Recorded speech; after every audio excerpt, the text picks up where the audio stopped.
Morning class कल जो हमने टॉपिक किया था आज उससे रिलेटेड एक क्वेश्चन हम करते हैं। क्वेश्चन है considering the atomic number and position in the periodic table arrange the following elements in increasing order of metallic character. तो सबसे पहले हम क्या करेंगे, हमें जो एलिमेंट्स दे रखे हैं हम उनकी कॉन्फ़िगरेशन लिख के देख लेते हैं, तो हमें ये पता चल जाएगा कि वो इलेक्ट्रॉन देने की टेंडेंसी रख रहा है या इलेक्ट्रॉन लेने की टेंडेंसी रख रहा है। अगर वो देने की टेंडेंसी रख रहा है दैट विल बी मेटल, अगर वो लेने की टेंडेंसी रख रहा है तो that will be a non metal. तो अब हम सबसे पहले आते हैं सिलिकॉन पर। तो यहाँ पर जो आपको सिलिकॉन दिखाई दे रहा है, सिलिकॉन की कॉन्फ़िगरेशन अगर हम लिखेंगे तो सिलिकॉन की कॉन्फ़िगरेशन क्या होगी बेटा, या तो आप उस तरीके से लिख लो जो आपको प्रॉपर बता रखा है 1s2 2s2, और अगर आपको लगता है कि नहीं ये तो थोड़ा जल्दी भी कर सकते हैं क्वेश्चन और हमें फास्ट करना है तो आप सिंपल इसको करो कि सिलिकॉन कितना होता है 14 होता है। तो 14 होता है तो 2 8 एंड 4, ठीक है, सिलिकॉन 14 होता है तो ये हमारे आ गए। अब बरीलियम कितना होता है 4, तो 2 और 2। तो अब इन दोनों में देखो ये क्या आएगी, ये वाला क्या है, अगर हम बात करें तो ये एक मेटल है, ठीक है, और ये क्या है हमारी सिलिकॉन जो होता है वो मेटलॉइड की कैटेगरी में आता है, ठीक है। तो इसका मतलब ये क्या हो गया, ये मेटलॉइड हो गया, बीच की कैटेगरी में आएगा, तो अभी हम इसको छोड़ देते हैं। तो अगला है हमारा मैग्नीशियम। मैग्नीशियम वैसे तो आपको पता ही है लेकिन हम करके देख लेते हैं। मैग्नीशियम 12 2 8 और 2, इन दोनों में 2 हैं, तो इन दोनों में से अच्छी मेटल कौन है, जितना ज़्यादा आप ग्रुप में जाओगे डाउन, ये ग्रुप वाला सेम ग्रुप है, बरीलियम और मैग्नीशियम सेम ग्रुप में है, ग्रुप नंबर 2 में। तो जैसे आप टॉप से बॉटम जाते हो ग्रुप के अंदर तो मेटालिक कैरेक्टर इंक्रीज होता है। तो इसका मतलब मैग्नीशियम जो है वो भी मेटल है, लेकिन वो ज़्यादा अच्छी मेटल है किससे, बरीलियम से। इतना बात समझ में आ गई। उसके बाद आते हैं हम सोडियम। सोडियम लिखते हैं हम, सोडियम का हो गया हमारा, सोडियम के लिए लिखेंगे हम सोडियम 11 और ये है 2 8 1, और इसका सिर्फ एक ही इसने इलेक्ट्रॉन लूज़ करना है और ये क्या हो जाएगा, ये मेटल बनेगा क्योंकि ये अपना एक इलेक्ट्रॉन लूज़ कर रहा है और अपनी नोबल गैस कॉन्फ़िगरेशन अचीव कर लेगा, तो ये भी मेटल है। अब क्वेश्चन ये आता है कि बरीलियम मैग्नीशियम से अच्छा होगा या उससे ख़राब होगा। तो उसके लिए आप ये देखो, पहले आता है सोडियम फिर आता है मैग्नीशियम, और जब आप ऐसे जाते हो तो मेटेलिक कैरेक्टर पीरियड में जाते हैं लेफ़्ट टू राइट ना पीरियड, तो मेटेलिक कैरेक्टर जो होता है वो डिक्रीज़ करता है। इसका मतलब सोडियम ज़्यादा अच्छी मेटल है, फिर मैग्नीशियम, और मैग्नीशियम के बाद कौन आया था, बरीलियम आया था, ठीक है ना। उसके बाद कौन आया है, सिलिकॉन। हमें इंक्रीजिंग लिखना था, डिक्रीजिंग वो मैं भूल गई, देखना कौन सा लिखना है, इंक्रीजिंग लिखना है, कोई बात नहीं, हमने डिक्रीजिंग लिखा, आप उल्टा लिख देना। सिलिकॉन के बाद में कौन आएगा, कौन बच गया, फॉस्फोरस। तो फॉस्फोरस आप लिख के देखोगे तो फॉस्फोरस क्या होता है बेटा, 15 होता है, 2 8 5, तो ये 3 इलेक्ट्रॉन लेने की टेंडेंसी है, तो वो क्या है, नॉन मेटल। तो हमारा आंसर क्या है, हम डायरेक्ट आंसर पे पहुंचते हैं। हमारा आंसर क्या होना चाहिए, क्योंकि उसने इंक्रीजिंग ऑर्डर बोला है, तो इंक्रीजिंग ऑर्डर बोला है तो हम क्या करेंगे बेटा, इंक्रीजिंग के लिए सबसे पहले हम लिखेंगे नॉन मेटल। नॉन मेटल कौन है हमारे पास, फॉस्फोरस। उसके बाद उससे अच्छा कौन है, सिलिकॉन। उससे अच्छा कौन है, बरीलियम। उससे अच्छा कौन है, मैग्नीशियम। और उसके बाद कौन है, सोडियम। तो सबसे अच्छी मेटल कौन है, सोडियम। और ये क्या है, ये तो नॉन मेटल है, ये तो मेटल है ही नहीं, तो आपका ये ऑर्डर होना चाहिए। तो हम एक बार कंफर्म करते हैं हमारे सॉल्यूशन का क्या आंसर आता है। तो ये हियर इज़ द आंसर। तो आप चेक कर सकते हैं हमने जो किया था क्या वो टैली हो रहा है, पहले फॉस्फोरस फिर सिलिकॉन फिर बरीलियम मैग्नीशियम एंड सोडियम। हमारा आंसर सही था क्योंकि हमें ये पता है कि मेटालिक कैरेक्टर पीरियड में जब जाते हैं तो डिक्रीज करता है, और अगर हम ग्रुप में जाते हैं तो इंक्रीज़ करता है। ये आपको बात मैंने कल बताई थी कि metallic character down the group from top to bottom जब हम जाते हैं तो इंक्रीज़ करता है, और पीरियड में जब लेफ़्ट टू राइट जाते हैं तो डिक्रीज़ करता है, ठीक है ना। पीरियड में जाएंगे तो लेफ़्ट टू राइट क्या करेगा, डिक्रीज़ करेगा। तो इस तरीके से हमने ये ऑर्डर निकाल लिया है। अब बात करते हैं हम दूसरी प्रॉपर्टी की, फिज़िकल प्रॉपर्टीज़ की बात कर रहे हैं। फिज़िकल का मतलब होता है साइज़ कैसा है, मेल्टिंग पॉइंट कैसा है, डेंसिटी कैसी है, बॉइलिंग पॉइंट कैसा है। तो एटॉमिक रेडियस समझने के लिए पहले आपको ये समझना पड़ेगा कि हम एटम का रेडियस निकाल कैसे सकते हैं, ठीक है। तो हमें ये तो पता है कि एटम बहुत बहुत बहुत बहुत छोटा होता है, तो हम उसका साइज़ ऐसे नहीं निकाल सकते हैं कि हमने कह दिया कि इसका एटॉमिक साइज़ हमने इस तरीके से कैलकुलेट कर लिया। तो हम क्या कराते हैं बेटा, हम उनकी बॉन्डेड कंडीशन ले लेते हैं कोई। फॉर एग्जांपल बॉन्डेड कंडीशन का मतलब क्या है कि मान लो ये एक एटम है, मान लो हमने हाइड्रोजन ले लिया और ये दूसरा एटम है, ये भी मान लो हमने हाइड्रोजन ले लिया, ठीक है। सेम सेम का लेंगे तो हमें एक का पता चल जाएगा, अगर डिफरेंट डिफरेंट लेंगे हम दूसरे का कैलकुलेट कर सकते हैं। मुझे पता है मेरी बात समझ में नहीं आई आपको, मैं क्या कह रही हूँ। देखो क्या है कि आपको साइज़ नहीं पता, एटॉमिक रेडियस नहीं पता हाइड्रोजन का, लेकिन आपको ये पता है कि इस सर्कल का सेंटर निकालोगे आप, कुछ यहाँ पर है, तो हम दूसरा ले लेते हैं, 1 मिनट। ये हमारा एक हमने हाइड्रोजन लिया है, ठीक है ना, तो मैं हाइड्रोजन लिखूंगी नहीं क्योंकि मुझे सेंटर दिखाना है। तो हमने ये सेंटर लिया, ये दोनों का हो गया सेंटर, ठीक है। अब इस सेंटर को हम मिलाते हैं। ये जो मैंने बॉन्डिंग दिखाई है ये कोवलेंट बॉन्डिंग दिखाई है, ओवरलैपिंग हो रही है दोनों एटम्स के इलेक्ट्रॉन क्लाउड की, तो कैसा बॉन्ड है, ये कोवलेंट बॉन्ड है। एक इलेक्ट्रॉन उसने दिया है, एक इलेक्ट्रॉन उसने दिया है, तो ये जो हुआ ये कोवलेंट बॉन्ड है। और ये इन दोनों के जो बीच का इंटर न्यूक्लियर डिस्टेंस हो गया, अगर मैं इसका हाफ कर दूं तो क्या मैं ये कह पा रही हूँ कि कोवलेंट बॉन्ड की जो रेडियाई आएगी, रेडियस आएगा जो, उसका अगर मैं बटे में 2 कर दूं तो हमारे एटम का रेडियस आ जाएगा। तो एटम का रेडियस क्या होता है, एटम का रेडियस पता चल गया तो हम साइज़ तो बता ही सकते हैं ना कि कहाँ तक उसका साइज़ होगा, ठीक है। तो इस तरीके से हम एटॉमिक रेडियस निकालते हैं, ठीक है। एटॉमिक रेडियस हमने निकाल लिया तो हमें साइज़ पता चल जाता है कि कैसे कैसे साइज़ होते हैं, ठीक है।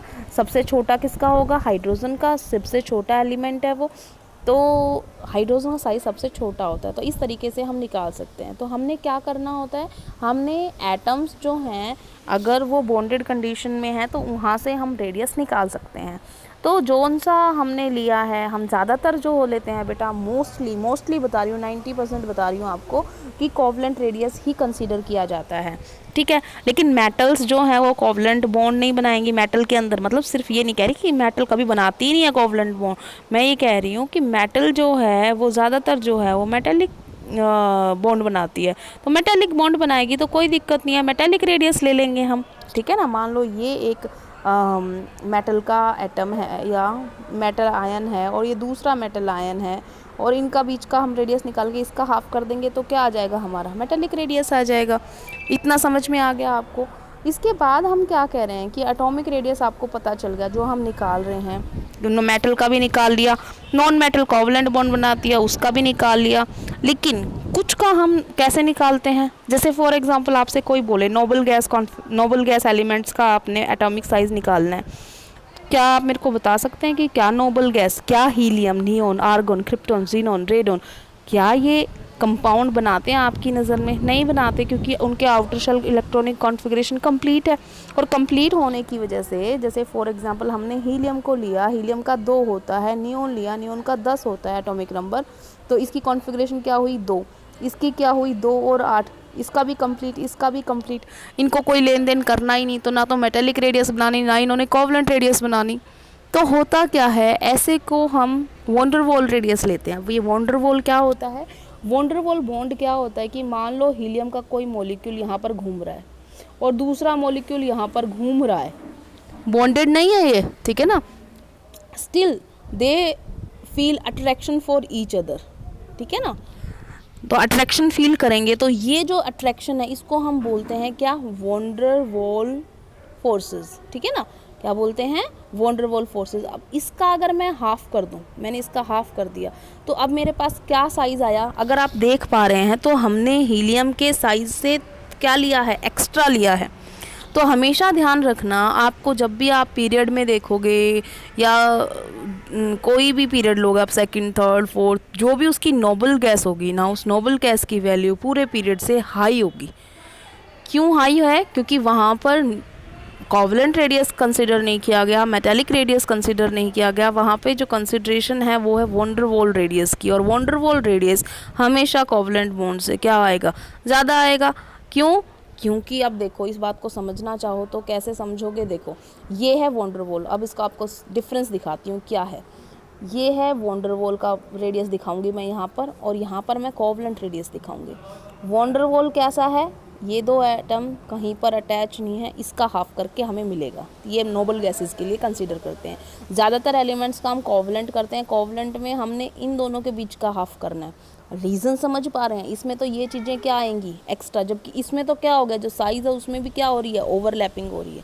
इसका मतलब कोवलेंट रेडियस छोटा होता है किससे, वंडरवॉल से। अगर सेम साइज़ का भी रखेंगे हम एटम तो भी। अब ये बात आपको क्लियर समझ में आ गई होगी कि जो वॉन डेर वाल रेडियस होती हैं वो ज़्यादा बड़ी होती हैं, ठीक है। अब बात करते हैं ज़्यादातर जो हम कोवलेंट रेडियाई लेते हैं तो पीरियड में क्या होता है, ग्रुप में क्या होता है पैटर्न। तो यहाँ पे आपको जो दिखाई दे रहा है lithium, beryllium, boron, carbon, nitrogen, oxygen, fluorine, ये पीरियड की बात कर रहा है। Sodium, magnesium, aluminium, silicon, phosphorus, sulphur, chlorine, ये पीरियड की बात कर रहा है। बेटा साइज़ जो होता है जैसे जैसे आप जाओगे पीरियड में, ठीक है ना, साइज़ क्या करता है, साइज़ डिक्रीज़ होता है, ठीक है। अब आप इसका डेटा देखो, आप लिथियम का कितना है 152 और अब आप धीरे धीरे जाते जाओ, ये कितना हो गया 64। इसका कंक्लूजन आपने क्या निकाला कि लिथियम का ज़्यादा है फ्लोरीन से। पीरियड सेम था लेकिन साइज़ क्यों क्या हो रहा है एटॉमिक, वो डिक्रीज़ कर रहा है। इसका मतलब as we go from left to right in a period then size decreases, atomic size decreases. अब बात आती है रीज़न व्हाई दिस हैपन्स। तो रीज़न क्या है, रीज़न है इफेक्टिव न्यूक्लियर चार्ज इंक्रीजेस। अब ये जो रीज़न मैंने आपको लिख दिया लंबा चौड़ा, effective nuclear charge increases that's why atomic size decreases, ये आपको समझ में नहीं आया होगा। इसको आप अब थोड़ा सा आराम से तसल्ली से समझना, ठीक है ना। पहले मैं लिखवा देती हूँ आपको। ये तो हो गया पीरियड का, ठीक है ना। ग्रुप का भी बात करते हैं। तो ग्रुप देखो आपका, ये यहाँ पे ग्रुप आ गया lithium, sodium, potassium, rubidium, caesium. अभी एक और बच गया यहाँ पर फ्रांसियम, जो रेडियो एक्टिव था, जो छोड़ दिया गया, ठीक है।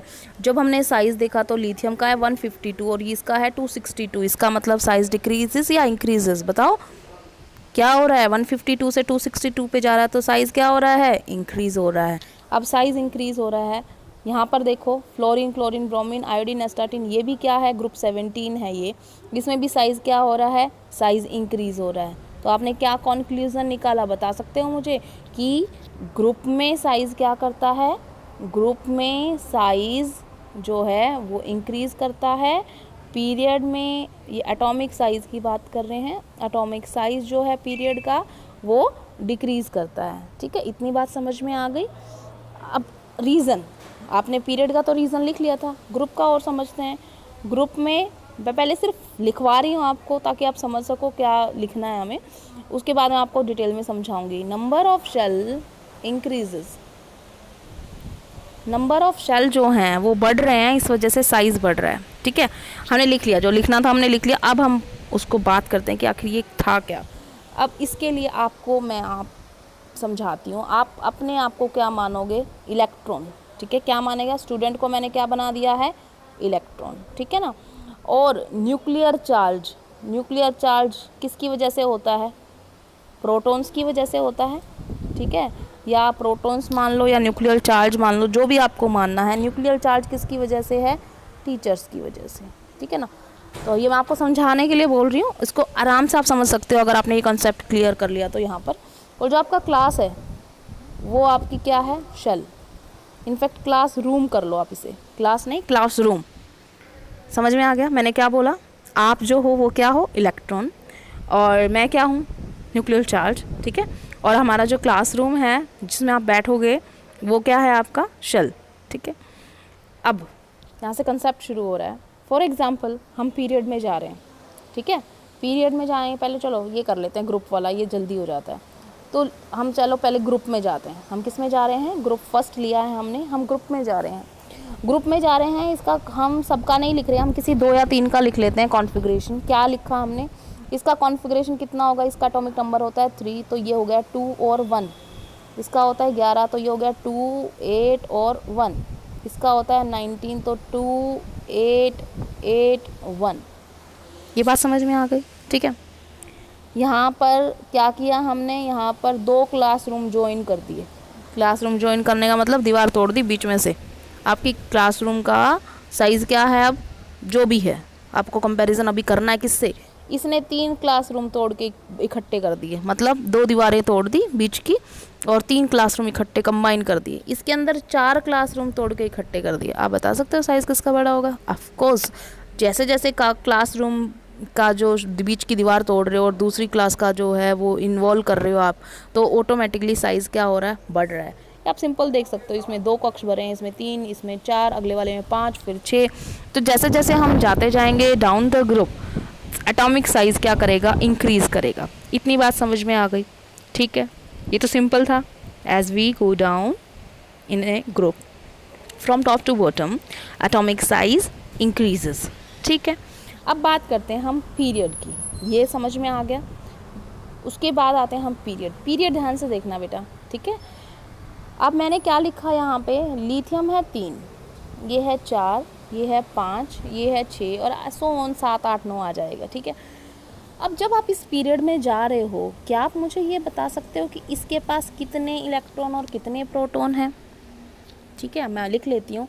इसके पास 3 इलेक्ट्रॉन है और 3 ही क्या है, प्रोटॉन है, ठीक है। इसके पास 4 इलेक्ट्रॉन है और इसके पास 4 ही क्या है, प्रोटॉन है। इसके पास 5 इलेक्ट्रॉन है, इसके पास 5 ही क्या है, प्रोटॉन है। क्लासरूम इनका क्या है, सेम, क्योंकि ये कौन सा पीरियड है, सेकंड पीरियड है।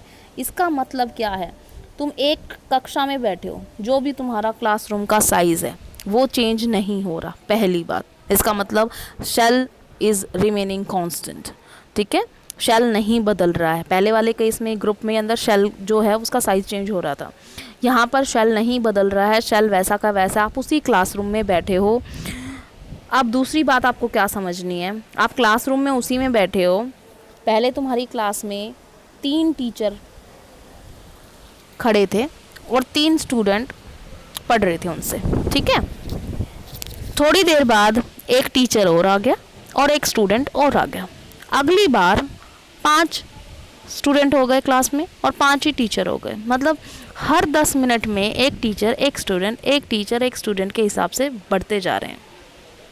आप मुझे एक बात बताओ, 10 तो छोड़ो, आप 10 तक क्यों पहुंचना हुए, आप मुझे एक टीचर, क्या आप 10 बच्चों को कंट्रोल कर पाएगा कि नहीं कर पाएगा? ऑटोमेटिकली 10 क्या, आप 50 भी बैठे हो, टीचर कंट्रोल कर लेगा ना। तो इसका मतलब क्या हो गया, इसका मतलब ये हुआ कि जो ये प्रोटॉन है इसका इफ़ेक्ट इस इलेक्ट्रॉन से क्या है, ज़्यादा। प्रोटॉन कहाँ पे होते हैं, न्यूक्लियस में, ठीक है। तो इसका मतलब न्यूक्लियर चार्ज का इफ़ेक्ट ज़्यादा है, किसके इफ़ेक्ट से, इलेक्ट्रॉन के इफ़ेक्ट से। साइज़ तो बढ़ रहा है या घट रहा है, साइज़ घट रहा है। क्यों घट रहा है, क्योंकि जब हम खड़े होते हैं, मान लो एक टीचर 50 बच्चों को कंट्रोल कर रहा है और 10 टीचर आ जाएं और 50 टीचर आ जाएं, तो हालत तुम्हारी क्या होगी, पता हो गया ना। तो बहुत ज़्यादा डिसिप्लिन वाली क्लास, एक बच्चा इधर से उधर देख भी नहीं पाएगा ना, शरारत सोचने की तो बात दूर है। तो इसका मतलब क्या हुआ कि न्यूक्लियर चार्ज का इफ़ेक्ट ज़्यादा है। तो इसका मतलब इलेक्ट्रॉन बढ़ रहे हैं, मतलब स्टूडेंट बढ़ रहे हैं, लेकिन टीचर का जो इफ़ेक्ट है वो ज़्यादा इफ़ेक्ट है एज़ कंपेरिजन टू स्टूडेंट के। इसका मतलब इफ़ेक्टिव न्यूक्लियर चार्ज ज़्यादा हो रहा है, ठीक है ना, वो इंक्रीज़ कर रहा है। इसका मतलब क्या है, देखो, अगर फिर भी ये बात समझ में नहीं तो तुम ये समझो, जो मैंने लिखा इस लाइन के अंदर, जब हम पीरियड में जा रहे हैं तो इलेक्ट्रॉन भी बढ़ते हैं और प्रोटॉन भी बढ़ते हैं, लेकिन प्रोटॉन का इफ़ेक्ट ज़्यादा है किससे, इलेक्ट्रॉन से। अब प्रोटॉन का इफ़ेक्ट ज़्यादा होने से क्या होगा, ये समझो आप। ये एक, मान लो मैंने ये एक न्यूक्लियस बनाया, इसमें क्या है, ये प्रोटॉन्स हैं, ठीक है। इलेक्ट्रॉन बाहर चक्कर लगा रहे हैं। अगर ये इलेक्ट्रॉन कम फोर्स फील करता है प्रोटॉन से, तो ये तो और बाहर घूमने चला जाएगा, ठीक है। जैसे टीचर ने छूट दे रखी है तो तुम थोड़ा हिल सकते हो, लेकिन अगर प्रोटॉन ने सख्ती कर रखी है, प्रोटॉन ज़्यादा अट्रैक्शन फील कर रहा है, इसे खींच रहा है अपनी साइड, ठीक है ना, स्ट्रिक्ट है टीचर, तो क्लास वेल डिसिप्लिन रहेगी। ये जो इलेक्ट्रॉन है ये और नज़दीक आ जाएगा, क्योंकि वो अट्रैक्शन फील कर रहा है। तो ये साइज़ क्या हो गया, ये साइज़ छोटा हो गया। बात समझ में आई। अगर अट्रैक्शन और ज़्यादा हो गई तो ये और नज़दीक आएगा, साइज़ और क्या हो जाएगा, छोटा हो जाएगा। तो यहाँ इस केस में क्या हो रहा है, इनका क्लासरूम सेम है, इसका मतलब इनका शेल सेम है, पीरियड सेम है ना, लेकिन एक इलेक्ट्रॉन एक प्रोटॉन बढ़ रहे हैं, लेकिन इफेक्ट किसका ज़्यादा है, न्यूक्लियर चार्ज का। दैट्स वाई न्यूक्लियर चार्ज बढ़ रहा है। न्यूक्लियर चार्ज बढ़ रहा है, इसका मतलब जो इलेक्ट्रॉन है वो ज़्यादा अट्रैक्टेड फील कर रहा है। Electron attraction towards proton increases, तो साइज क्या करेगा, प्रोटॉन इंक्रीजेस तो साइज क्या होगा, साइज डिक्रीज करेगा, खींच रहा है ना वो उसे अपनी साइड। तो प्रोटॉन अगर खींचेगा, जैसे ये प्रोटॉन है, अगर ये इलेक्ट्रॉन को अपनी साइड खींच रहा है तो साइज क्या होगा, छोटा होगा। अगर ये नहीं खींचता तो ये तो दूर रहता ना, यहाँ पर रहता, साइज इतना बड़ा होता। समझ में आ गया। तो ये होता है इफेक्ट किसका।